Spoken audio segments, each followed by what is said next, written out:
치명적인 바이러스를 소재로 한 영화 감기의 시사회 현장을 스케치했습니다. 감독님한테 제가 어떻게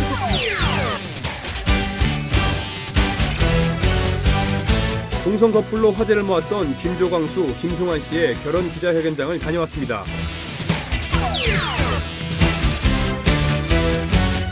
변종립 에너지관리공단 이사장을 만나 여름철 전력난에 대해 들어봤습니다.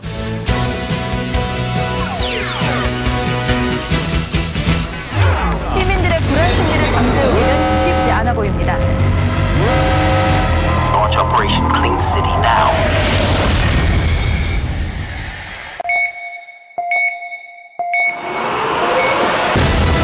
And will be segregated at the camp. 치료제 같은 거 없어요.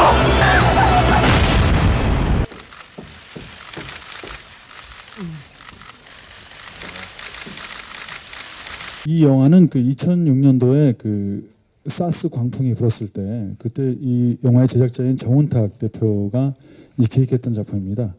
그 아시다시피 사스는 그 감기 바이러스 계열의 코로나 바이러스를 기반으로 한 거여서 그때 이제 감기라는 제목의 시나리오를 해서 진행을 했는데 재난 영화라는 게 일종의 이제 이런 일이 벌어지면 어떨까라고 하는 가정법에서 출발하는데 이 영화는 굉장히 실제 일어날 수 있다는 그런 생각이 들어서 제가 하게 됐고요. 이번에도 제가 엄마 싱글맘 역을 맡았는데요. 촬영하면서 오히려 촬영하기 전에 대본을 보고 고민을 많이 했었어요. 그래서 감독님한테 제가 어떻게 감히 모성애를 연기할 수 있을까. 그 전에 심야일팬 같은 경우는 아이와 동선이 달라서 자신 있게 할 수 있었는데 이번 작품은 한 끼 호흡을 해야 된다는 부담감이 있어서 이기심에 가득 찬 사람이고 그런 사람이 총과 뭐 그런 알력과 많은 힘을 갖고 있다면은 굉장히 더 위험 요소가 있는 그런 사람들한테 피해를 더 줄 수 있는 그런 사람이었던 것 같고. 그 몇 년이 됐죠. 이제 무사 때 감독님하고 그 중국에서 되게 저한테 그 잊지 못할 작품을 했거든요.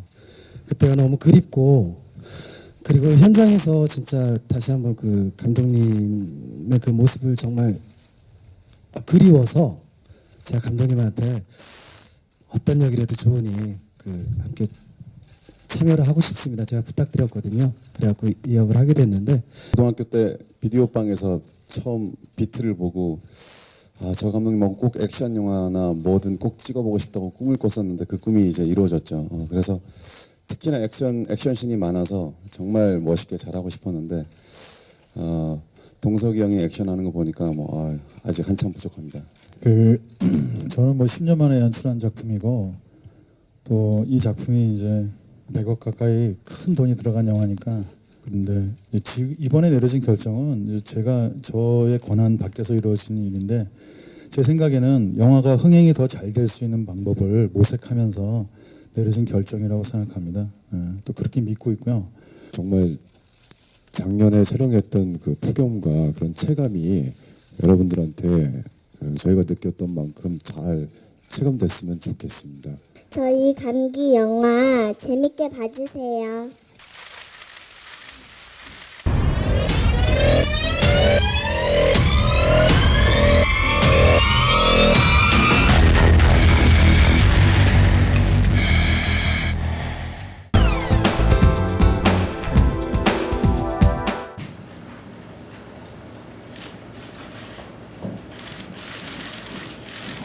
어떤 분들과 함께 할까 고민 많이 했었는데 지금 제 양옆에 계신 분들과 함께 하게 되어서 정말 저도 영광스럽고 그리고 저도 행복하다고 생각합니다. 저희 결혼식이 지극히 사적인 영역이면서도 사실은 사회적 의미가 있다는 것을 다시 한 번 더 강조하기 위해서 이런 자리를 가지게 되었습니다.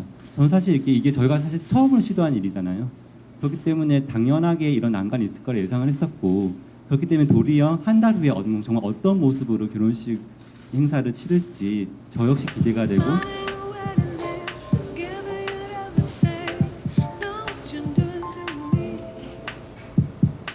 원래 예정했었던 그 광통교 자리는 일단은 진행하지 않는 걸로 지금 계획을 잡았습니다. 그래서 지금 현재 9월 7일 결혼식 전까지 서울 시내에 공개된 장소에서 결혼식을 치룬다라는 입장에는 큰 변함이 없고요.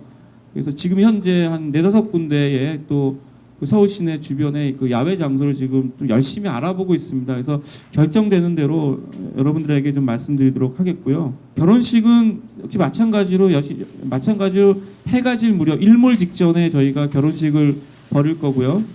결혼식 직전에 그 축하 무대가 있습니다. 축하 무대에는 1명에서 2팀 정도의 밴드와 가수들이 지금 나올 예정입니다. 그래서 라인업이 확정되는 대로 또 추가 보도자를 통해서 여러분들 알려드리도록 하겠습니다. 그리고 가장 중요한 결혼식은 한 20에서 25분 정도 진행될 예정이고요. 이 결혼식은 두 분이 직접 참여하는 뮤지컬로 지금 만들 예정이 있습니다.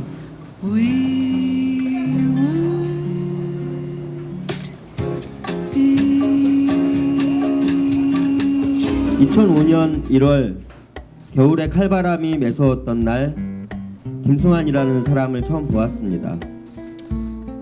친구 사이 사무실 문을 열고 들어오는 그는 빛났습니다.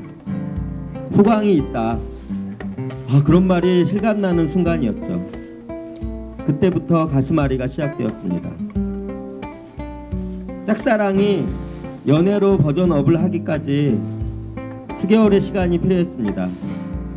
그에게 고해를 하는 동안 천국과 지옥을 수도 없이 오갔지만 행복했습니다. 사람들이 묻습니다. 왜 결혼을 하려고 하느냐고요. 사랑하니까요. 더 필요한 게 있나요? 저희도 여느 신혼부부들처럼 사랑하기 때문에 결혼하려고 합니다. 2005년부터 지금까지 쌓아왔던 신뢰와 사랑을 바탕으로 우리는 그 어떤 커플보다 행복할 것입니다. 2013년 9월 7일 저희는 많은 분들과 함께 새로운 대한민국을, 더 로맨틱한 대한민국을 향해서 나아가겠습니다. 고맙습니다. 2013년 8월 8일 김조광수, 김승환 드림.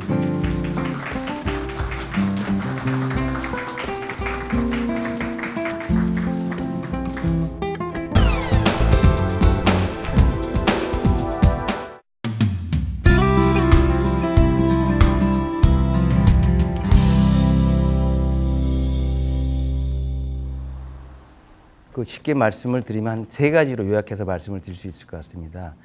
에너지 효율과 수요 관리, 두 번째로는 기후변화에 대한 대응, 세 번째로는 신재생 에너지의 보급 확산, 그 3가지로 말씀을 드릴 수가 있습니다.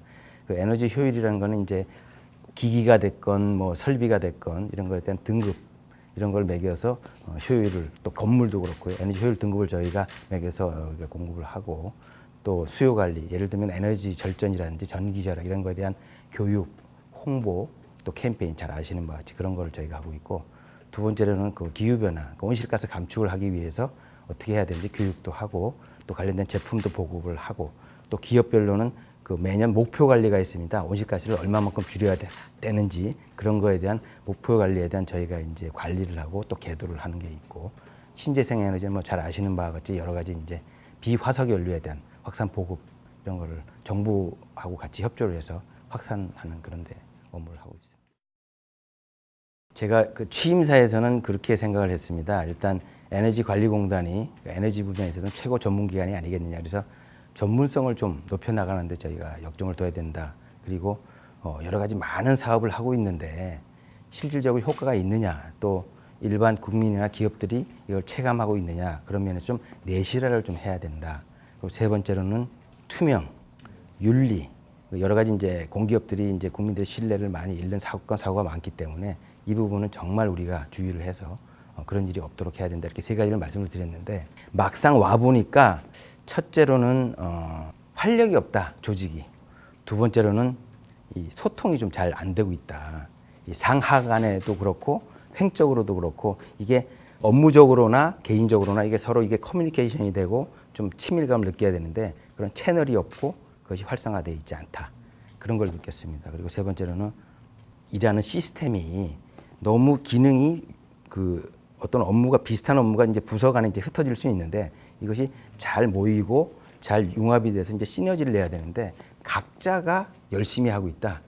열심히는 하고 능력도 있는데 이게 서로 방향이 같은 방향으로 이렇게 가야 되는데 보니까 이게 각자 가는 그런 게 있어요. 그래서 좀 일하는 시스템 효율이 좀 떨어져 있다. 그래서 에너지를 다루는 기관인데 에너지가 부족하고 효율을 다루는 기관인데 일하는 효율이 좀 부족하고 또 공무원이 아닌데도 불구하고 더 공무원 같은 옛날에 업무 관행이라든지 이런 그 오래된 그 좋지 않은 그런 조직 문화 이런 것들이 그대로 남아있는 그런 것들이 문제점이라고 좀 제가 생각을 했어요. TF팀을 구성을 했어요. 근데 이게 또 뭐 간부급들 하면 이게 또 그나분의 그 밥이니까 조금 주니어 과장급하고 그 밑에 있는 직원들로 한 5명 좀 이렇게 뽑아가지고 그것도 성비도 남자 셋, 여자 둘 해가지고 또 직급도 좀 이렇게 나누고 그 근무하는 부서도 이렇게 다양하게 해서 5명의 TF를 구성을 해서 1단계로는 좀 우리가 미래 공유하는 좀 미래 비전이 없는 것 같다. 그걸 좀 설정하자는 걸 좀 했고 두 번째로는 아까 말씀드린 대로 좀 기능이 분산되어 있는데 이걸 좀 어떻게 효율적으로 잘 모으는 그러니까 조직 개편이 될 수도 있고 기능 조정이 될 수 있는데 그런 작업을 2단계로 하자. 그리고 세 번째로는 아까 말씀드린 대로 좀 이 업무 문화가 너무 이 구태의연하고 안주해 있다. 이걸 좀 소통과 활력을 불어넣을 수 있는 새로운 문화를 좀 가져가기 위한 방안이 뭐냐 해서 제가 부탁을 했고 그 TF를 가동해서 열심히 그거 저 간부들한테 절대 보고하지 말고 직보하라 그랬어요. 제가 혁신이라는 것도 한꺼번에 도입을 하면 이게 저항도 있고 부작용이 있을 수밖에 없어요. 뭐 저도 조직생활 30년 정도 해봤기 때문에 이걸 단계적으로 차례차례 좀 해나가는 게 효과를 볼 수 있다고 생각을 하고 그래서 그 작업을 제가 청사진을 그리는 작업을 TF팀을 통해서 하고 있습니다. 7, 8월 달은 상당히 어려운 상황이고요. 뭐 그것이 이제 원전 문제도 있고 뭐 전기료 문제도 있고 한데 특히 8월 둘째 주는 가장 심각한 그때 상황이 되지 않을까 싶어요. 오히려 7월 초까지는 장마가 좀 있고 7월 말하고 8월 초까지는 이제 휴가철이 겹치기 때문에 좀 난데 8월 둘째 주가 아마 가장 어려운 수급상 가장 어려운 그 시기가 될 것으로 알고 있고 그럼에도 불구하고 저희는 뭐 하여간 7, 8월 달 이게 가장 전력 수급상 중요한 시기이기 때문에 전사적으로 대응하고 또 정부의 시책에도 적극 협조해서 잘 이겨나가도록 노력하고 있습니다. 저희가 이제 100와트 운동이라고 해서 이제 저희 이제 일반 시민단체나 국민들에게 이제 홍보를 하고 있습니다. 그 뭐 100와트의 의미는 조금씩 저희가 이제 생활하는 과정에서 조금만 노력을 하면 1인당 100와트를 줄일 수 있다는 의미이고 그 100와트의 운동에 이제 한 1,000만 명이 참여한다고 가정을 하면 원전 한 기를 운영할 때 나오는 전력량을 저희가 세이브할 수 있는 그런 효과가 있는 겁니다. 그러니까 100와트라는 게 뭐 어려운 게 아니에요. 예를 들면 저희가 100와트 1, 2, 3이라고 그러는데 2시부터 5시 피크 타임 때 1시간 정도 이제 뭐 컴퓨터 모니터라든지 TV를 끄고 백열구 전등이나 형광등 이런 걸 대체해서 LED 2개를 가정마다 좀 설치를 하고 또 2시부터 5시에는 그러니까 30분 동안 에어컨 좀 끄자. 나부터 이렇게 실천을 하면 그러니까 조금씩 그런 것이 모이면 커다란 효과를 낼 수 있다 이렇게 생각하니까 일단은 실천하는 것이 더 중요하다 저는 그렇게 생각합니다. 좀 더 이제 우리가 선진국으로 여러 가지 면에서 이제 가고 있지 않습니까? 하나의 문화로서 에너지라는 게 얼마나 소중한 것인지 전기라는 것이 얼마나 소중한 것인지 우리가 어떻게 이걸 근검 절약하고 세이빙하는 것이 단순히 뭐 경제적으로 뭐 그 비용을 아끼는 측면을 떠나서 또 시기적으로나 그런 상황을 떠나서 항상 이게 몸에 체화된 그런 습관화하는 버릇이 좀 필요하겠다. 처음에는 좀 불편하고 귀찮고 또 뭐 그런 면이 있겠지만 계속 반복적으로 이걸 습관적으로 뽑고 끄고 뭐 이렇게 하시면 그것이 이제 체화돼서 자기도 모르게 이제 하게 되니까 그런 것들이 자연스럽게 하나의 소비 문화 행태로 이렇게 확산되어 나갔으면 좋겠다는 것이고 조금 불편하시겠지만 조금씩 자기가 실천을 하면 그것이 모이면 크게 우리가 효과를 볼 수 있다. 그런 측면에서 협조를 좀.